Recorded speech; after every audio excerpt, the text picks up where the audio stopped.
அனைவருக்கும் வணக்கம். இன்றைய முக்கியமான செய்திகளை சுருக்கமாக பார்க்கலாம்.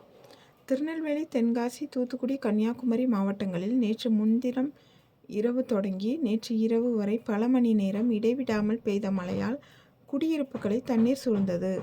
ஆறுகள், அருவிகளில் வெள்ளப்பெருக்கு ஏற்பட்டது. விமான சேவைகள் ரத்து செய்யப்பட்டன.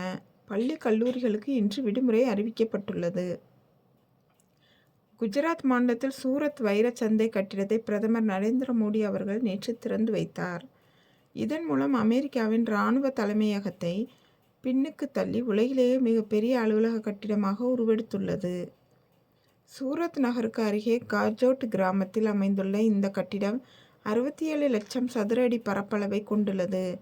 நவீன வசதிகளை கொண்டுள்ள இந்த கட்டிடம் பட்டை தீட்டப்படாத மற்றும் பட்டை தீட்டப்பட்ட வைரங்கள் மற்றும் நகைகளின் சர்வதேச வர்த்தக மையமாக விளங்கும். மக்களுடன் முதல்வர் என்ற புதிய திட்டத்தை முதல்வர் மு. ஸ்டாலின் கோவையில் இன்று தொடங்கி வைக்கிறார். இந்த திட்டத்தில் அரசு துறைகள் சார்ந்த கோரிக்கைகளை பெறுவதற்கு முதல்வரின் நேரடி கண்காணிப்பில் சிறப்பு முகாம்கள் நடத்த முடிவு செய்யப்பட்டுள்ளது. முதல் கட்டமாக டிசம்பர் 18ஆம் தேதி முதல் ஜனவரி 6 வரை அனைத்து மாநகராட்சிகள், நகராட்சிகள், பேரூராட்சிகள் மற்றும் நகர்ப்புறங்களை யொட்டியுள்ள கிராம ஊராட்சிகளில் 1745 முகாம்கள் நடத்தப்படும்.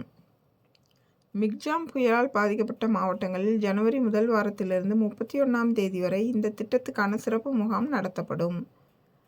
வானில் 25 கிலோமீட்டர் தொலைவில் உள்ள 4 இலக்குகளை ஒரே நேரத்தில் தாக்கி இந்தியாவின் ஆகாஷ் ஏவுகணை புதிய சாதனை படைத்துள்ளதாக பாதுகாப்பு ஆராய்ச்சி மற்றும் மேம்பாட்டு அமைப்பு தெரிவித்துள்ளது.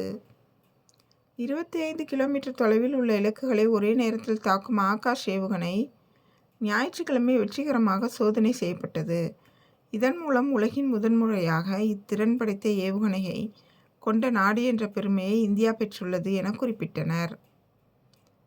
கடந்த டிசம்பர் 12ஆம் தேதி நடைபெற்ற அஸ்தர சக்தி இராணுவ பயிற்சியின் போது ஆகாஷ் ஏவுகணை சோதனை செய்யப்பட்டது. இப்பயிற்சியை இந்திய விமானப்படையினர் மேற்கொண்டனர்.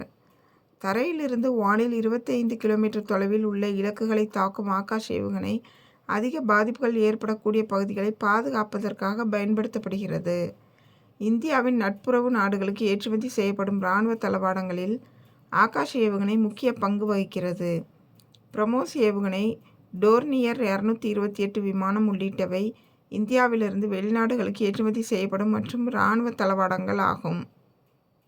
சமர் வான் பாதுகாப்பு ஏவுகணை கருவிகள் வெற்றிகரமாக பரிசோதிக்கப்பட்டதாக இந்திய விமானப்படை அறிவித்துள்ளது.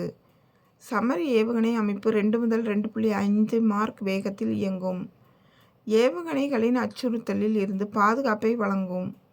அச்சுறுத்தல் சூழலை பொறுத்து சமர் அமைப்பு இரட்டை ஏவுகணைகளை ஏவுவதற்காக டபுள் த்ரட் ஏவுதளங்களை கொண்டுள்ளது. சமர் வான் பாதுகாப்பு அமைப்பு இந்தியாவின் விமானப்படையின் 7B-RTயால் உருவாக்கப்பட்டது என்பது குறிப்பிடத்தக்கது. எக்ஸாம் பாயிண்ட் ஆஃப் வியூவில் நியூஸ் போட்டுட்ருக்கேன். என்னோட இந்த இன்ஃபர்மேஷன்ஸ் உங்களுக்கு யூஸ்ஃபுல்லாக இருக்கும்னு நினைக்கிறேன். என்னோடய சேனலை தொடர்ந்து வாட்ச் பண்ணுங்கள். என்னோடய சேனலுக்கு சப்போர்ட் பண்ணுங்கள், சப்ஸ்கிரைப் பண்ணுங்கள், லைக் பண்ணுங்கள், ஷேர் பண்ணுங்கள். தேங்க்ஸ் ஃபார் வாட்சிங் அண்ட் சப்ஸ்கிரைபிங் மை சேனல்.